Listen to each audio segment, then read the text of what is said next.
Ceramah agama yang pertama yang insya Allah akan disampaikan oleh muballigh kita Al-Mukarram Al-Muhtaram Kiai Haji Ahmad Syafi'uddin Abdullah atau lebih dikenal dengan Ustadz dan Kasih. Kepada beliau kami persilahkan dengan segala hormat. Shallu ala Sayyidina Muhammad.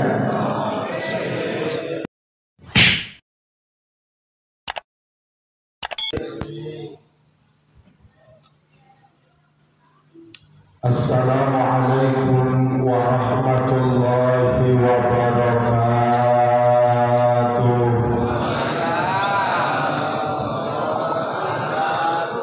Alhamdulillahilladzi khalaqal mauta wal hayata liyabluwakum ayyukum ahsanu amala wa huwal azizul ghafur. Asyhadu an la ilaha illallah wahdahu la syarika lah wa asyhadu anna Muhammadan abduhu wa rasuluh la nabiyya ba'dah. Allahumma shalli wa sallim wa azim wa karim ala sayyidina Muhammadin wa ala alihi wa ashabihi ajma'in, amma ba'du. Hadratul Mukarramin wal Muhtaramin yang sama kita hormati dan kita muliakan, Al-Mukarram Bapak Ustaz Haji Mahmuddin SPDI, Bapak Ustaz Haji Abdul Aziz, Bapak Ustaz Abdul Jawad, Bapak Ustaz Sobur, Bapak Ustaz M. Ali, Bapak Ustaz Sulaiman SPD, Bapak Ustaz Zaid Husin, Bapak Ustaz Fatih, keluarga besar almarhum Kong Butong, keluarga besar almarhum Kong Haji Hasbullah, keluarga besar almarhum Bapak Ustaz Adil Mahzumi, Bapak Haji Abdul Ridha, Bapak Ustaz Adi Bun Soleh beserta lainnya, keluarga besar Desa Ujung Harapan, keluarga besar dari Pekalongan, aparatur pemerintah, baik RT, RW beserta jajarannya, guru kami almarhum Al-Mukarram Bapak Ustaz Oli Syahroni, penceramah kita Al-Mukarram Bapak Ustaz Husni Mubarak, para bapak-bapak, ibu-ibu, hadirin wal hadirat, ma'asyiral muslimin wal muslimat rahimakumullah. Saya mau tanya Bapak semua, apa kabar, sehat? Mudah-mudahan kita semua yang hadir pada malam hari ini senantiasa diberikan nikmat iman, nikmat Islam, serta nikmat sehat wal afiyah, sehingga kita semua dimudahkan dalam rangka menggapai ridha Allah Subhanahu wa ta'ala. Para bapak dan ibu beserta para pemirsa dimanapun Anda berada. Ini Masya Allah Pak, ceramah kameranya ada 5, luar biasa. RCTI, Indosiar, TVRI, CCTV. Pada malam hari ini kita hadir dalam rangka zikir dan doa pada haul yang pertama guru kita almarhum Al-Mafurlah Bapak Ustaz Rahmatullah. Kita doakan mudah-mudahan beliau di alam kuburnya dijadikan raudhah min riyadil jannah, dan semua keluarga yang ditinggalkan senantiasa diberikan kesabaran oleh Allah Subhanahu wa ta'ala. Para bapak dan ibu yang kami muliakan, Al-Imam Al-Ghazali dalam kitab Ihya Ulumuddin, beliau menjelaskan ada 5 tanda ketika orang akan mati, ketika orang akan wafat. Apa tanda yang pertama? 100 hari ketika nyawanya akan dicabut oleh malaikat pencabut nyawa, maka ia merasakan seperti ada angin yang masuk melalui ubun-ubunnya, melalui pusatnya, badannya bergetar seperti seekor kerbau yang habis dipotong, dan ini terjadi seketika. Kapan itu terjadi? Pada waktu setelah asar. Pak, saya tanya, ada bapak di sini yang pernah ngerasain kayak tadi? Ada? Saya pernah ngerasain, Pak. Cuma gemeternya bukan habis asar, jam 11:30 siang.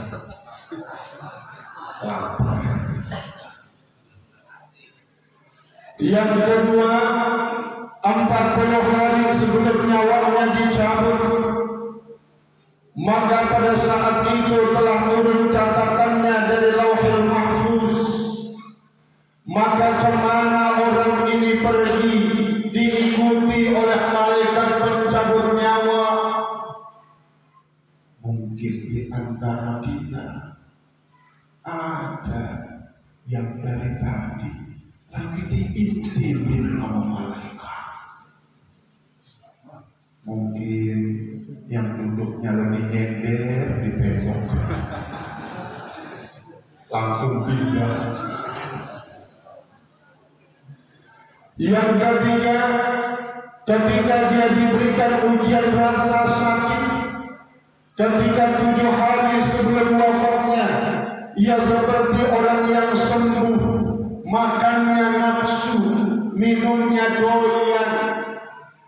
Dan ini saya saksikan bagaimana itu terjadi 7 hari sebelum kakak saya wafat, yang bernama almarhum Ustaz Ubaidillah Abdullah, anak nomor 3, adik dari Ustaz Haji Abidullah Abdullah.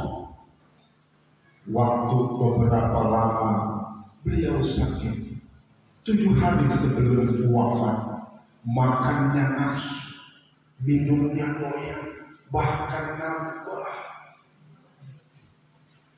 3 hari sebelum nyawanya dicabut, maka bagi mereka orang-orang yang soleh diberikan kemampuan untuk merasakan kapan ajal akan tiba, maka mereka banyak melakukan ibadah puasa, agar manakala nanti pada saat datang hari kematiannya, sedikit kotoran yang keluar dari tubuhnya, 1 hari sebelum nyawanya dicabut, maka mereka orang-orang soleh yang mampu merasakan kapan tanda kematian itu akan tiba, maka mereka senantiasa banyak mengucapkan syahadat, asyhadu an la ilaha illallah wa asyhadu anna Muhammadar Rasul. Dalam syarah Ihya Ulumuddin, dalam kitab yang dihafaz Sadatul Muttaqin, bagaimana dijelaskan ketika Al-Imam Al-Ghazali, di mana beliau wafat pada hari Senin ba'da subuh, beliau ambil kain kafannya sendiri.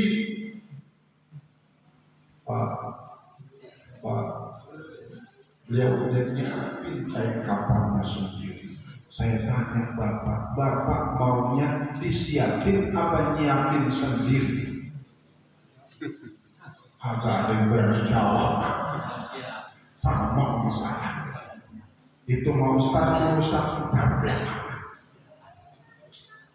Maka beliau ambil kain kafannya sendiri, beliau ikat di ujung kakinya sendiri, beliau ikat di bagian pinggangnya sendiri. Saat akan diikat di bagian kepala, beliau minta tolong kepada adiknya Imam Ahmad bin Muhammad At-Tusi. Maka beliau mengucapkan satu kata yang didengar oleh adiknya Imam Al-Ghazali, aku dengar, aku taat terhadap panggilanmu, wahai sang diraja Allah Subhanahu wa ta'ala. Lalu beliau wafat. Maka pada malam hari ini kita mendoakan al-maghfirah yang kita kenal bagaimana guru rahmatullah adalah menjadi tokoh masyarakat yang menjadi suri tauladan, yang menjadi panutan bagi para murid-muridnya. Karena dalam pandangan kami, saya mengenal beliau dari kecil sampai beliau wafat, beliau memiliki 4 kriteria. Apa kriteria yang pertama? Jamin. Beliau adalah orang yang senantiasa memakmurkan jamiah masjid. Inilah tanda-tanda bagi mereka orang-orang yang mendapatkan petunjuk. Innama ya'muru masajidallah man amana billahi wal yawmil akhir wa aqamas shalah wa ataz zakah wa lam yakhsha illallah fa asa ulaika an yakunu minal muhtadin. Hanya saja mereka orang-orang yang memakmurkan masjid adalah mereka orang yang beriman kepada Allah dan hari akhir. Bagaimana guru rahmatullah bagus hablum minallahnya. Bagaimana hablum minallah dijelaskan oleh Al-Imam Al-Ghazali, yaitu melaksanakan perintah syariat, menerima segala takdir apa yang telah diberikan, mensyukuri atas karunia yang telah diberikan Allah. Maka beliau almarhum al-maghfirah Bapak Ustaz Haji rahmatullah, beliau jaga hablum minallah, beliau hadir melakukan sholat jamaah, mengisi aktivitas ibadah di jamiah masjid. Maka ini menjadi satu catatan buat kita. Kalau kita ingin mendapatkan keselamatan dunia dan akhirat, maka senantiasa diri kita, hati kita untuk senantiasa memakmurkan rumah Allah. Sekarang enak Pak, kita ibadah di masjid, kampung-kampung Katolik aman dari gempa. Seminggu yang lalu saya ke Cianjur menyaksikan bagaimana saudara-saudara kita, mereka mendapatkan musibah ujian dari Allah. Masjid 2 lantai ketika gempa terjadi pada hari Senin pukul 2 yang begitu dahsyat dengan kekuatan 7 skala Richter, di mana 3 hari sebelumnya menurut penjelasan dari tokoh masyarakat yang bernama Ustaz Syatibi alumni At-Taqwa, 3 hari gempa nggak masuk-masuk. Pagi gempa, siang gempa, malam gempa, namun volumenya masih rendah. Tapi ketika pada hari Senin begitu dahsyat, seperti ibaratnya lempengan yang diangkat ke atas lalu dijatuhkan ke bawah, masjid 2 lantai, kubahnya sama berangkat dengan Ka'bah. Dan banyak saudara-saudara kita yang rumahnya pun hancur akibat daripada gempa.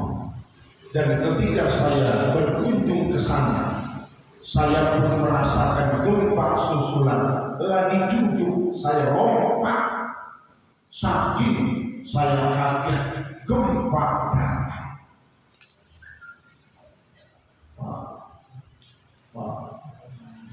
Seandainya lahir batin, besok kalau misalnya terjadi gempa ditakut, mohon maaf lahir batin. Kira-kira bapak yang bapak pertama bawa apaan Pak? Bini.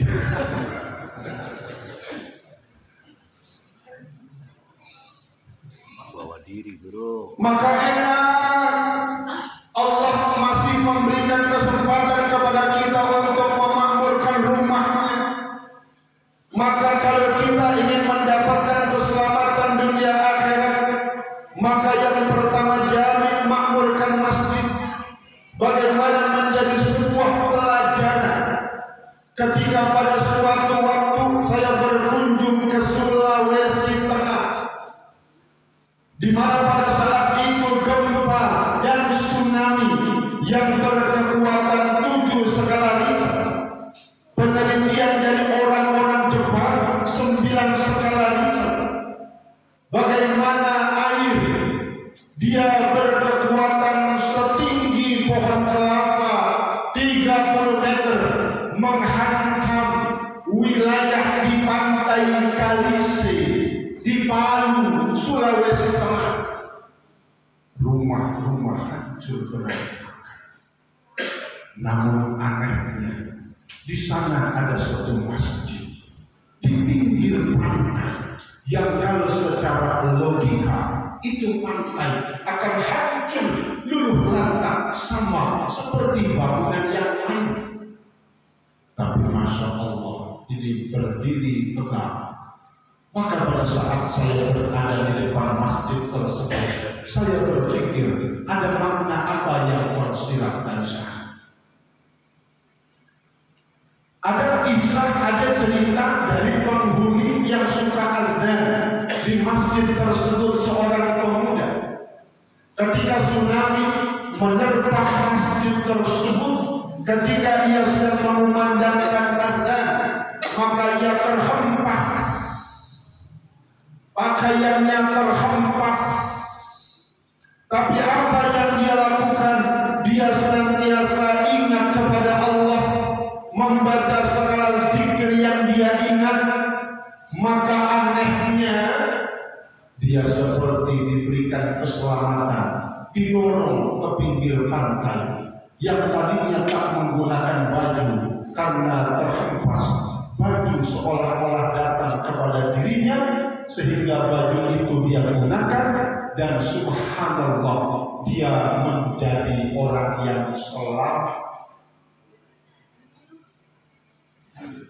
Jami almarhum almarhumlah guru kita Bapak Ustaz Rahmat Sullah adalah karakteristik yang pertama, jami. Yang kedua adalah jamaah, di mana beliau orang yang senang bersilaturahim. Ketika kami berada di pondok pesantren Al-Taqwa, ketika saya berjumpa dengan beliau, menjadi satu ciri khas senyumnya, ngobrolnya, bercandanya, berasa begitu dekat antara seorang ayah dan anak, antara seorang adik dan kakak. Maka dengan kemanfaatan daripada bersilaturahim, beliau menjadi orang yang senang hadir. Beliau mendapatkan satu karakteristik jamaah, orang yang aktif dalam kegiatan sosial. Yang ketiga adalah jamaah, bagaimana beliau aktif dalam berorganisasi, menjadi ketua yayasan, menjadi tokoh masyarakat. Yang terakhir adalah jamiah, bagaimana beliau memiliki latar belakang pendidikan sehingga dengan ilmu kesarjanaannya mendidik para murid-muridnya, murid-muridnya mendapatkan ilmu darinya, murid-muridnya melaksanakan apa yang diajarkannya. Maka terus ketika murid mengamalkan dari ilmu yang disampaikan oleh sang guru, maka akan terus mengalir pahala yang diterima oleh guru kita Al-Marhum Al-Mahsyulah Bapak Ustaz Rahmat. Karena itu pada kesempatan malam ini kita sama berdoa, di mana harapan dan segala permohonan yang kita panjatkan semoga seluruhnya diijabah oleh Allah Subhanahu wa Ta'ala. Dalam kitab Irsyadul Ibad ila Sabilir Rasyad karya Syekh Zainuddin Al-Malimani, ada seorang ulama yang bermimpi. Ia bermimpi melihat di tengah kubur ada orang-orang yang sedang mengambil nilai-nilai kebaikan, namun ada salah satu orang tua yang duduk manis tanpa mengikuti aktivitas orang lain. Maka didatangi oleh ulama tersebut, kenapa kau tidak mengambil nilai kebaikan seperti yang dikirimkan oleh orang-orang kepada mereka?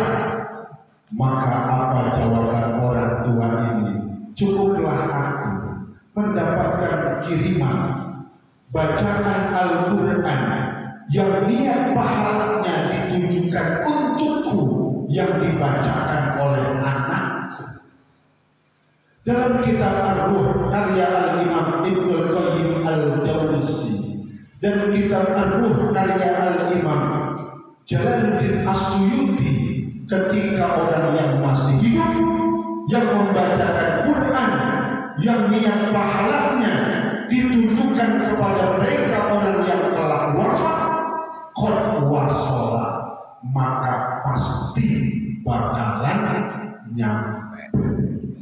Inilah sebagai bentuk tanda anak yang berbakti, melaksanakan haul orang tuanya, mendoakan orang tuanya. Semoga apa yang telah dilaksanakan pada malam hari ini seluruhnya diijabah oleh Allah Subhanahu wa Ta'ala. Itu saja yang dapat kami sampaikan.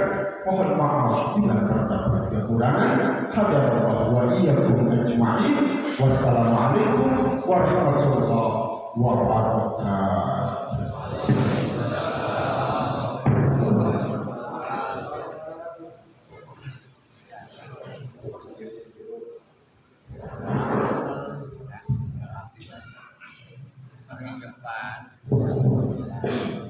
Jazakumullah ahsanal jazaa. Terima kasih kami ucapkan kepada